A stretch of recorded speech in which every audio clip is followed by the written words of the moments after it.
अस्सलाम स्टूडेंट्स, शुएब अनवरी से।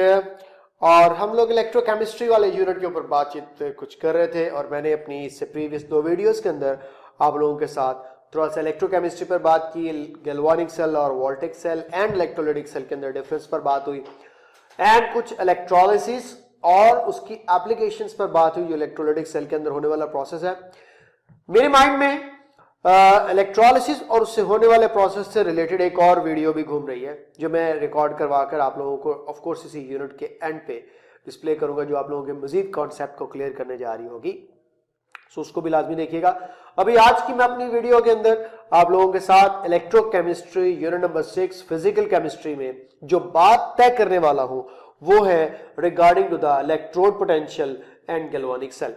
यानी कि मैं अपनी आज के सेशन में आप लोगों के साथ डिटेल में डिस्कस करने जा रहा हूं electrode potential, what is electrode potential, how you are going to find out and calculate an electrode potential regarding to standard hydrogen electrode, plus हम लोग बात करेंगे यस इलेक्ट्रोकेमिकल सीरीज की, जो कि पेपर में आने वाला एक कंफर्म क्वेश्चन है। Most of the time UHS वाले अपने एग्जाम के अंदर जो क्वेश्चन देते हैं वो of course question electrochemical series से रिलेटेड होता है, एक रिडॉक्स रिएक्शन के हवाले से कुछ चीजें होती हैं। मैं भरपूर एफर्ट करूंगा कि आप लोगों का माइंड मैक्सिमम क्लियर हो जाए इस कॉन्सेप्ट के। और मुझे पता है कि ये स्टूडेंट्स बहुत अच्छे स्टूडेंट्स का एक जिसे कहते हैं ना कि ऑपोजिट टाकरा टाइप का जो है वो टॉपिक होता है, इनको बड़ा टफ टाइम देता है और मतलब मोस्टली स्टूडेंट्स का, लेकिन बहुत से स्टूडेंट्स इस कॉन्सेप्ट के अंदर बहुत अच्छे भी होते हैं।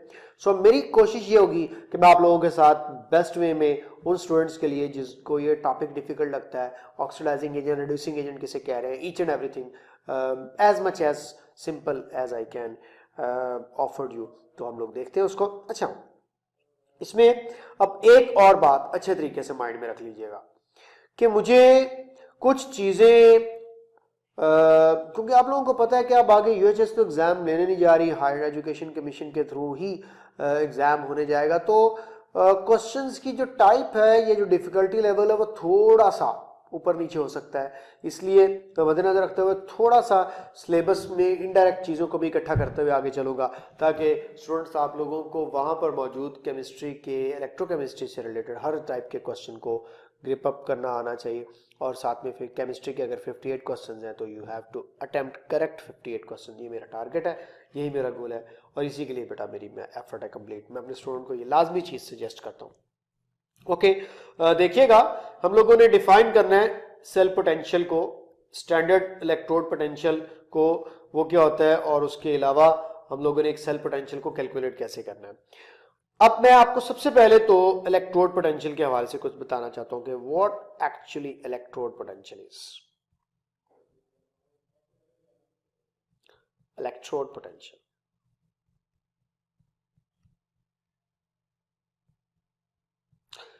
the potential setup created when a reactive electrode, जैसे कि हम लोगों ने पढ़ा गैल्वानिक सेल में कि रिएक्टिव इलेक्ट्रोड्स होते हैं लाइक कॉपर और zinc, are in contact with 1 molar solution of its own ions at 298 Kelvin और 25 डिग्री सेल्सियस, जो कि स्टैंडर्ड टेम्परेचर कंसिडर किया जाएगा और 1 atm प्रेशर होगा, is known as standard electrode potential.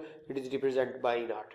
What is standard electrode potential? क्या हुआ कि किसी भी रिएक्टिव इलेक्ट्रोड लाइक जिंक और कॉपर का वो इलेक्ट्रोड पोटेंशियल है जो इसको डिप करके ऑब्टेन होगा इसी के अपने आयंस के सॉल्यूशन के अंदर इन इक्विलिब्रियम स्टेट। और वो जो सॉल्यूशन जिसमें आपने डिप किया है वो सॉल्यूशन भी ऑफ कोर्स स्टैंडर्ड सॉल्यूशन होना चाहिए जिसकी कंसंट्रेशन आपको पता होनी चाहिए। सो याद रख लीजिएगा, whenever a metal rod is dipped in the standard solution of its own ions there are 2 possibilities.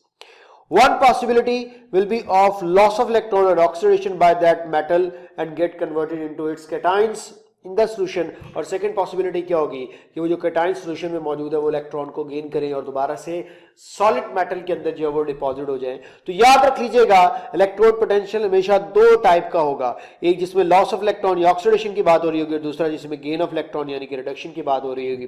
कब किसने ऑक्सीडाइज होना है, कब किसने रिड्यूस होना है, ये ऑफ कोर्स हमारी अब बातचीत है। ये इलेक्ट्रोकेमिकल सीरीज और कुछ कॉन्सेप्ट्स क्लियर करने जाएंगे जिसमें आप लोग विदाउट एनी हेजिटेशन पता चलाए होंगे कि कौन ऑक्सीडाइज होगा और कौन रिड्यूस होगा। Electrode potential of an element can be measured by combining it with standard hydrogen electrode she. यानी कि किसी भी इलेक्ट्रोड के पोटेंशियल का पता चलाना हो तो उसको शी के साथ कंपेयर करना पड़ेगा, यानी कि स्टैंडर्ड हाइड्रोजन इलेक्ट्रोड के साथ कंपेयर करना पड़ेगा। शी से रिलेटेड बड़ी कुछ इंटरेस्टिंग बात है, लेकिन मैं कोशिश करूंगा कि वीडियो में आपके सामने ना करूं, क्योंकि ऑफ कोर्स आप समझ रहे हैं कि मेरे पास इस वक्त कुछ इंपॉर्टेंट टर्म्स हैं जो मैं आप लोगों के साथ डिस्कस करना चाह रहा हूं, like the force which electron can be move forward from anode towards cathode. वो फोर्स जो इलेक्ट्रॉन्स को एनोड से कैथोड की तरफ एक्सटर्नल सर्किट में मूव करवाती है उसको इलेक्ट्रोमोटिव फोर्स कहते हैं, या उसको हम लोग स्टैंडर्ड सेल पोटेंशियल भी कहा जाता है, और इसको मेजर किया जाता है वही 298 kelvin and for 1 molar solution. तो इलेक्ट्रॉन मोटिव फोर्स या सेल पोटेंशियल एक ही चीज का नाम है, और इसको वो फोर्स या वो पोटेंशियल कहते हैं जो हम ऑक्सीडेशन और रिडक्शन दोनों हाफ को सम अप करके फाइंड आउट करते हैं। जनरली बात करूं तो वो फोर्स जो इलेक्ट्रॉन्स को एनोड से कैथोड की तरफ मूव करवा रही होगी इलेक्ट्रोमोटिव फोर्स कहलाएगी। स्पेसिफिकली बात करूं तो ये ऑक्सीडेशन हाफ रिएक्शन और रिडक्शन हाफ रिएक्शन का सम होगा, जो कि एक सेल पोटेंशियल के तौर पर जाना जाता है। Actually some of tendencies of the elements to undergo oxidation at anode and undergo reduction at cathode, इस चीज का सम अप कर देना, इस चीज को डिस्क्राइब करना बेसिकली हमारे पास एक सेल पोटेंशियल के अंदर इंक्लूड किया जाता है। स्टूडेंट्स ये देखिएगा, इस वक्त आप लोगों के सामने एक इलेक्ट्रोड पोटेंशियल रिप्रेजेंट करना चाह रहा हूं। मैंने जिंक रॉड को डिप किया इन the standard solution of zinc which is containing 1 molar zinc sulphate solution. इसमें जिंक आयंस मौजूद होंगे ऑफ कोर्स। जब ये एक्वियस सोल्यूशन आयोनाइज होगा तो जिंक एक्वियस आयंस और सल्फेट एक्वियस आयंस के अंदर आयोनाइज होगा।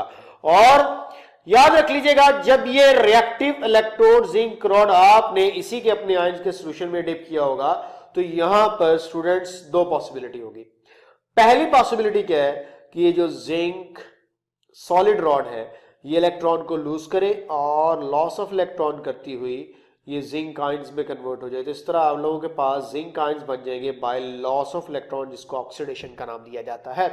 सेकंड पॉसिबिलिटी क्या है कि ये जो जिंक आयंस हैं ऑफ कोर्स ये जाकर डिपॉजिट हो जाएंगे इस जिंक रॉड के ऊपर, बिकॉज जब जिंक रॉड ने लॉस ऑफ इलेक्ट्रॉन किया था तो वो इलेक्ट्रॉन्स की लेयर इस वक्त यहां जिंक रॉड पर मौजूद होगी, और ऑफ कोर्स इस जिंक रॉड पर नेगेटिव चार्ज मौजूद होगा।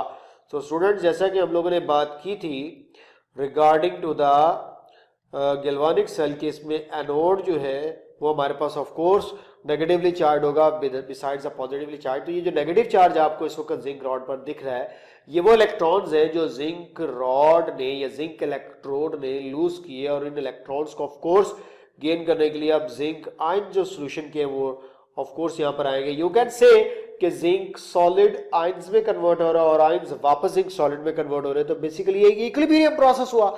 इस इक्विलिब्रियम को मेंटेन रहना जरूरी है, और ये इक्विलिब्रियम मेंटेन करने के लिए ही जिंक रॉड से ऑक्सीडेशन के बाद जिंक आयंस का बनना और जिंक आयंस का बाद में जाकर इस रॉड पर डिपॉजिट होकर ये लेयर्स की शक्ल इख्तियार कर लेना।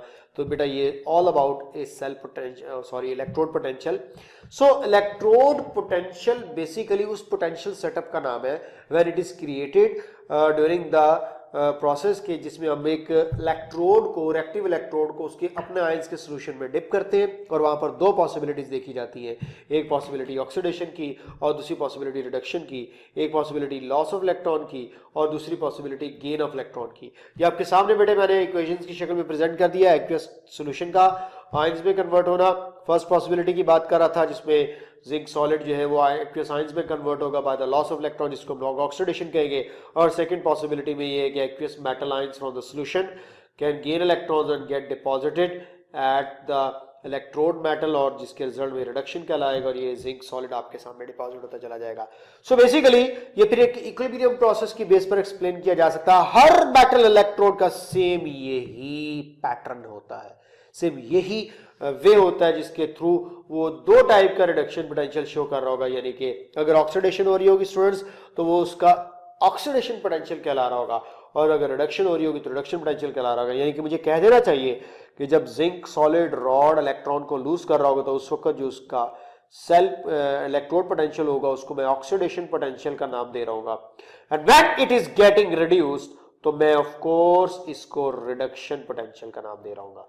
तो रिडक्शन पोटेंशियल उस केस में जब रिडक्शन हो रही है उस इलेक्ट्रोड की, और ऑक्सीडेशन पोटेंशियल उस केस में जब ऑक्सीडेशन हो रही है। तो यही ऑक्सीडेशन और रिडक्शन दो टाइप के पोटेंशियल तो हम लोगों ने डिस्कस करना है। During the process the accumulation of negative layer of zinc rod and zinc cations का अरेंज करेंगे अपने आप को लेयर्स की शक्ल में एक नेगेटिव चार्ज, तो जिंक रॉड के ऊपर नेगेटिव चार्ज एक्यूमुलेट हो जाएगा और इस नेगेटिव चार्ज पर जिंक कैटाइंस अपने आप को अरेंज करे होंगे और एक लेयर बना लेंगे। तो ये मैं बात अभी आपके साथ डिस्कस कर चुका हूँ।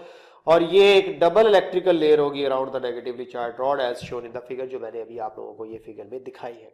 तो ये जिंक आइंस इधर भी डिपॉजिट हो गए और ऑफ कोर्स स्टूडेंट्स ये इस साइड पे भी डिपॉजिट हो गए, तो डबल लेयर बनी होगी हमारे पास इलेक्ट्रॉन्स की और ये नेगेटिव चार्ज की और जिंक आयंस की।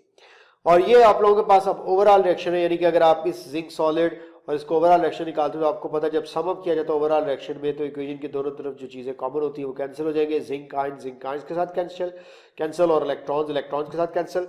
एक इक्वेशन के जो चीज रिएक्टेंट में पड़ी हुई है और दूसरी इक्वेशन की जो चीज प्रोडक्ट में पड़ी हुई है वो कैंसिलेट हो जाती है। तो कैंसिलेशन के बाद नेट हमारे पास zinc solid, zinc ions and zinc solid. आपको लग रहा होगा कि what is this? Yes of course, यहाँ पर ये जिंक सॉलिड अब इस वक्त आपको लॉस ऑफ इलेक्ट्रॉन और ऑक्सीडेशन की सेंस में दिख रहा होगा और in the meanwhile zinc ions का जिंक सॉलिड में कन्वर्ट हो जाना, जिसको आप कह सकते हैं गेन ऑफ इलेक्ट्रॉन यानी कि reduction. So this was the story जिसमें आप लोगों को मैं बता रहा था जिंक इलेक्ट्रोड के हवाले से, जिंक इलेक्ट्रोड का ऑक्सीडेशन पोटेंशियल, रिडक्शन पोटेंशियल। अब इसको कैलकुलेट कैसे करना है उसके हवाले से भी बातचीत करेंगे हम। उसके लिए मुझे आपको सबसे पहले पढ़ाना पड़ेगा standard hydrogen electrode.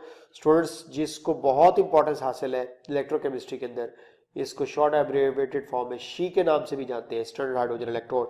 It's basically glass tube provided with a finally divided platinum in which hydrogen gas, pure hydrogen gas at 1 atmospheric pressure is passed and bubbled through 1 molar HCl solution, जिसको standard hydrogen electrode का नाम दिया जाएगा। It is measured at 298 Kelvin as such, वही 25 degree Celsius temperature होगा।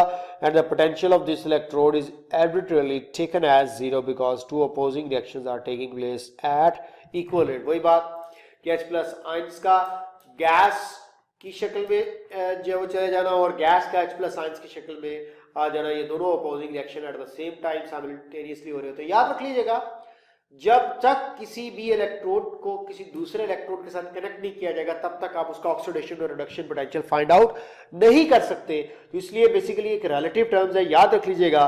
मेरे पास उसी तरह हाइड्रोजन आयंस का इलेक्ट्रॉन्स को गेन करके रिडक्शन के थ्रू हाइड्रोजन गैस में कन्वर्ट हो जाना और हाइड्रोजन गैस का इलेक्ट्रॉन को लूज करके H प्लस आयन में कन्वर्ट हो जाना, ये ऑफ कोर्स इसका रिडक्शन पोटेंशियल कहलाएगा और ये ऑक्सीडेशन पोटेंशियल कहलाएगा। तो स्टैंडर्ड हाइड्रोजन इलेक्ट्रोड का बेसिकली एक रेफरेंस इलेक्ट्रोड के तौर पे यूज किया जाता है, स्टैंडर्ड इलेक्ट्रोड के तौर पे यूज किया जाता है। इसका ऑक्सीडेशन पोटेंशियल भी 0 फिक्स कर दिया जाता है और स्टूडेंट्स रिडक्शन पोटेंशियल भी। बस सवाल बहुत सिंपल आता है पेपर में, यार स्टैंडर्ड हाइड्रोजन इलेक्ट्रोड के इलेक्ट्रोड पोटेंशियल की ऑक्सीडेशन की क्या वैल्यू, रिडक्शन की वैल्यू क्या है। याद रख ले ये बात, चाहे ऑक्सीडेशन पोटेंशियल है चाहे रिडक्शन है, शी की वैल्यू हमेशा 0। मैं क्या बोल रहा हूं, शी की वैल्यू हमेशा 0। बेटा केमिस्ट्री बोल रही, मैं नहीं बोल रहा हूं। शी की value, I am not talking about that she, I am talking about standard hydrogen electrode. इसकी वैल्यू क्या होती है, 0 होती है।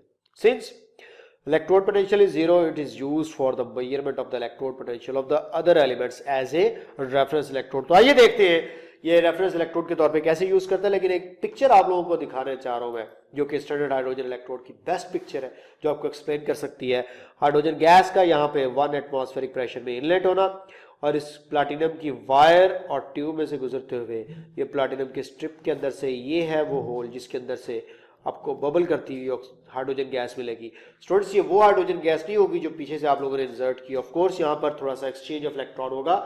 ये है वो हाइड्रोजन गैस जो बाहर से इनलेट हुई, इससे जाके लॉस ऑफ इलेक्ट्रॉन करने हैं। लॉस ऑफ इलेक्ट्रॉन करने के बाद ये इलेक्ट्रॉन प्लैटिनम मेटल के पास पड़े होंगे और ये आप लोगों को सोल्यूशन में किस फॉर्म में मिल रही होगी, H प्लस आयन की फॉर्म में।